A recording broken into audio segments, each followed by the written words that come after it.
down the tow lane so that they can go and race. Last year, we were told by someone from Bonhams, when he saw the list of what we towed in the morning, which included, by the way, 8 BRM V16s, we were told that we towed £42 million worth in 3 hours on the piece of string behind Josephine. And that Josephine has been doing this for 22 years, so we towed millions of pounds worth. She's a lovely, original, early 80-inch, and very, very rare to find in that condition. Now in the middle is a wonderful red Range Rover, and many of you will know what this is. This is the oldest Range Rover in the world. It is a 1969 Stellar, chassis number 100/6. It's the 6th of 7 engineering prototypes built between 1967 and 1969. And it is, as I said, the oldest surviving Range Rover in the world. It was actually registered in August 1969, and in November and December that year, 106, which is this car, and the sister car, 105, participated in extensive durability trials in Algeria, Niger, and Morocco, including a double crossing of the Sahara and reconnaissance for a planned Crescent dealer launch in Morocco. The trials were led by Minitrek Expeditions, and many of you will have heard of Minitrek Expeditions. And they took these 2 cars under their wing, and was filmed by Pathé News. And the film was later released, but one can still film it on the internet. I think it's on Pathé, the old Pathé film. It's called Sahara South. The car also appears in the 1970 Range Rover promotional film, A Car for All Reasons. Many of you will have seen that. If you haven't, you ought to. And in May 1970, the car took part in a further proving expedition to France and Switzerland, this time in the company of 100/7. In the early 1990s, we're talking about the red Range Rover, for those of you that have just arrived. In the early 1990s, the car was acquired in bits and pieces by an enthusiast, renovated over a period of several years, and luckily, he went to great lengths to preserve the various unique prototype features of this particular car. In 2013, it was borrowed by Jaguar Land Rover to participate in the global media launch for the new 4th generation Range Rover, during which 106 returned to the sands of North Africa for the first time in 44 years. At the moment, this car is cherished by the Dunsfold collection, and its owner is trustee Gary Pusey, who has gone to enormous lengths to ensure that the car has had a proper period ground-up restoration to recreate the vehicle as it was during the October 1969 factory badging trials, which was 8 months, of course, before the Range Rover was launched to the world in June 1970. So, as I said, you can see all these cars in the first building on the left going up the tree-lined avenue. They're all parked up nicely, and you'll be able to look at them closely. Now, there's a very strange vehicle in the middle, which is grey, and if you look at it, you'll notice that you can't see the steering wheel if you're in front of it, because the steering wheel is in the middle. It is a replica of the original centre steer Land Rover. Now let's just go back to the start of Land Rover for a minute, for those of you that may not be. There are quite a lot of, very nice to see younger people here, by the way. It's so nice that we got some younger people looking at this show. So for your benefit and for the benefit of some of the oldies, first idea that the Rover car company had after the war, they couldn't get hold of steel to build cars. They had a wonderful workforce, they had a wonderful factory, they'd been making aircraft fuselages during the war, out of aluminium, out of vermiprite, and they thought, well, we can only get steel for export vehicles, but we can probably get enough steel to build a chassis. Let's copy that funny vehicle that appeared during the war that they call the Jeep.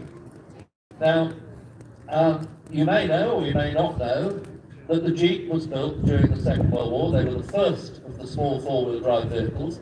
They were built during the Second World War, designed by Willis, but most of them were actually built by Ford. And Ford called their vehicle the GPA, the General Purpose Vehicle.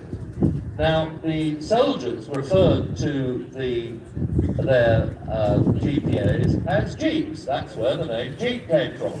The GPA became Jeep, and so the Wilkes family bought a couple of Jeeps. In fact, with a swap for another vehicle they bought for use on their estate. They bought a couple of Jeeps, and they thought, well, how can we improve on the Jeep? The Jeep is a pretty useless vehicle for carrying equipment, for carrying bits and pieces. There's no room in the back. It's got 2 seats in the front and 1 seat in the back and no tailgate. So they took a Jeep down to Redwall Bay in Anglesey, where they had a holiday home, and they drew out a picture of what they wanted to end up producing. And the first thing that they produced was a vehicle with centre steer, very sensible. They thought a vehicle with a steering wheel in the middle could be used in any country. It wouldn't matter which side of the road they drove on. In fact, it was absolutely impossible to get the thing right. The engine was in the way in the front, and so they only built one vehicle. And this is a replica of that iconic centre steer, and it was built by a marvellous chap who was called Paint Man Bill. He used to supply all the paint for Land Rovers, for those of us who were restoring vehicles, and he rebuilt this as closely as he could. He built it on a Jeep chassis, and he rebuilt it as closely as he could, looking at the pictures of the prototype. And we're very pleased to have this in the Dunswell collection, because it just shows how the Rover for the Land Rover, started its life. And I'll just go back to KBP 747, which is the series one I was talking about earlier. That is what came after the centre steer. And all these vehicles were painted in sage green, which is the light green colour, and then obviously towards the end of the first year, the British Army ordered 1,000 of these Rovers for the Land, and Rover suddenly thought, oh, we've got something good here.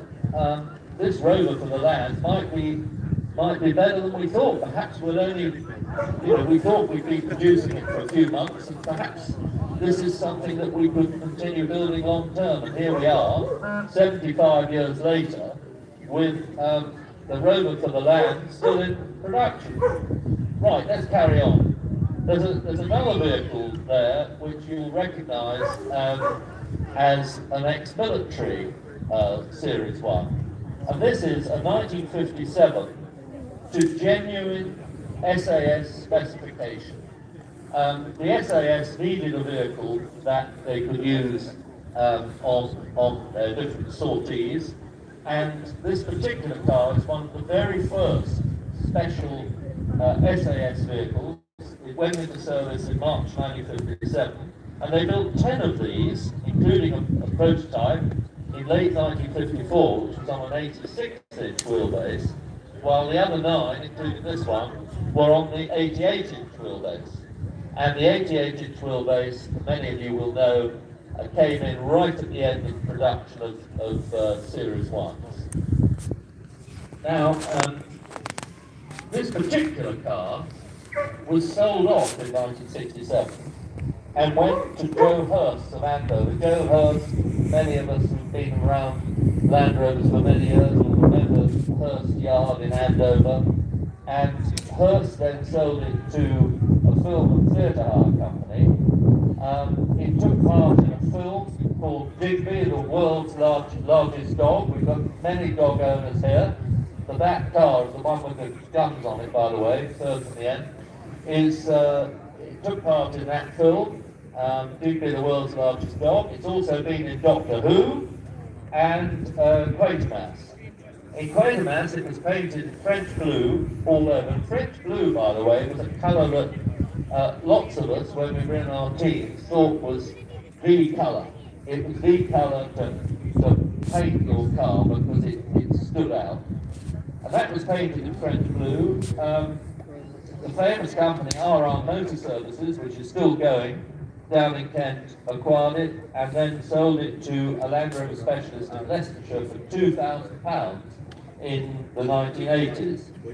That was then acquired by Barry Pocock, who had a wonderful collection of military Land Rovers, SAS particularly, SAS Land Rovers and Pink Panthers, and he displayed it completely unrestored for many, many years. And it came into the Dunsfold collection, and that is now where it lives. It's very original, it has no rust anywhere.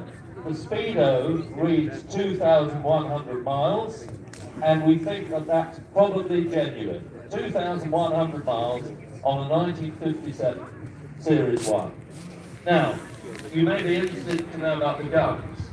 The guns on it are two Vickers K303s, one Bren light machine gun, and there's a 303 by the driver and a 30 caliber Browning on the rear tailgate. So that's a rare thing, and you can, as I said before, you can see it on the Dunsfold Smile for the big camera. building on the left. Now, Smile for this camera, but smile for the big camera over there. Top, 90th. This is a 2016 Defender. This is bigger than yours. It was manufactured on the last day of production of Defender. Now, some of you may have heard the name Roger Craythorne. I'm sure you probably have. Roger spent 30 years trying to persuade his employer, Land Rover, to make a Defender in the spirit of the very first Land Rover built in 1948, because he was convinced there'd be a ready market for such a vehicle. We think he was right, and it's a shame really that the company didn't have Roger's vision, but with production set to end, Roger, who worked at the factory, finally managed to find a way to specify the vehicle that he wanted, and this car came off the production line on the 29th of February 2016, which is the last day of production.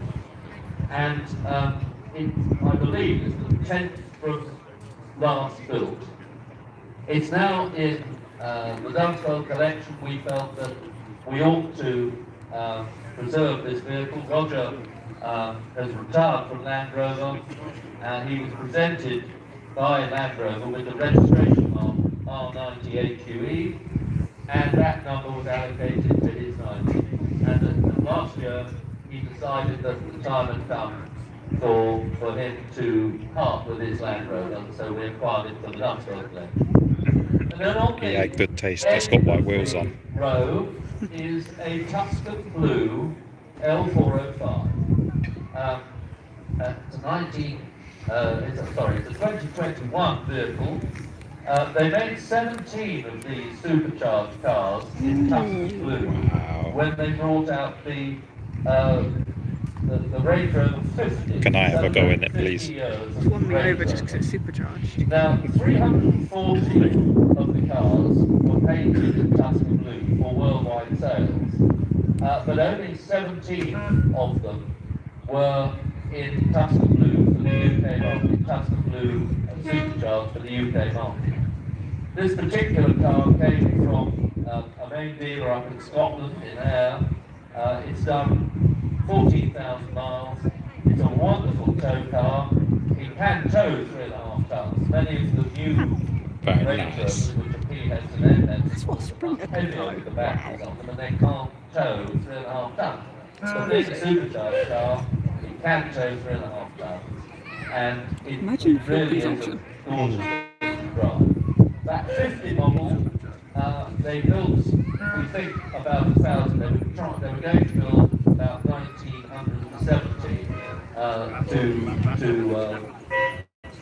sort of remember the year Range Rover first came out. We think they built about 1,000.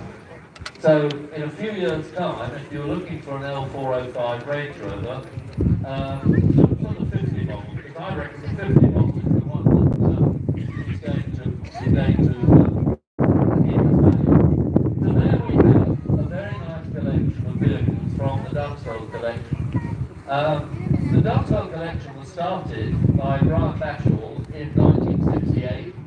Brian felt that Land Rover didn't realise it had a heritage. Okay, Land Rover was only 20 years old, but Brian recognised that the Dunswell collection needed to exist, and we had a very good rapport with the factory, we had a very good rapport with the engineering department, and Tom Barton, who's the chief engineer of Land Rover, used to ring us up and say, I've got a vehicle that we've been told we've got to scrap, and it's one of our prototypes.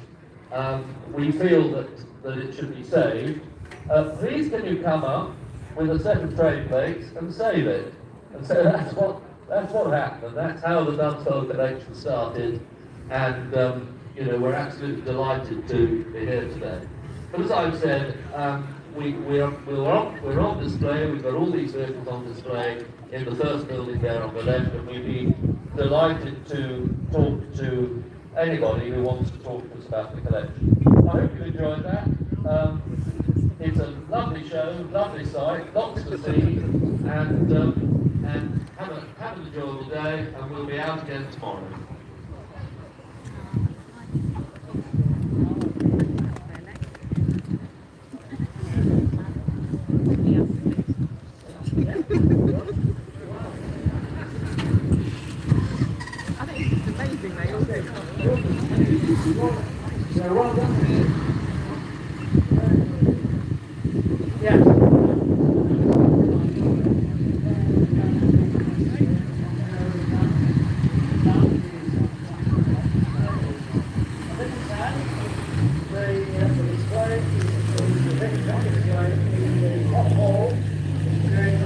By the way, one thing you won't realise is how good this smells.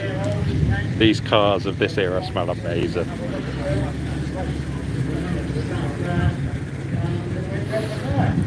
Right, stay with us.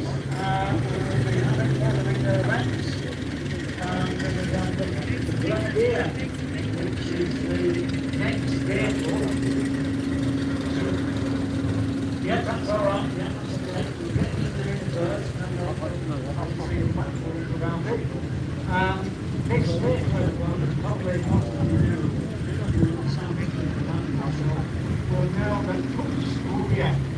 It's very nice to get to engage on.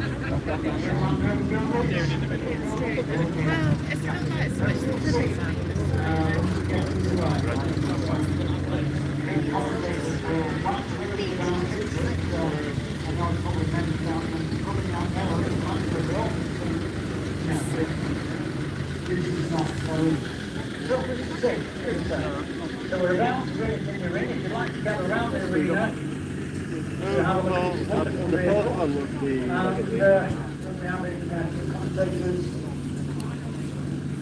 Martin and Aaron, and Steve.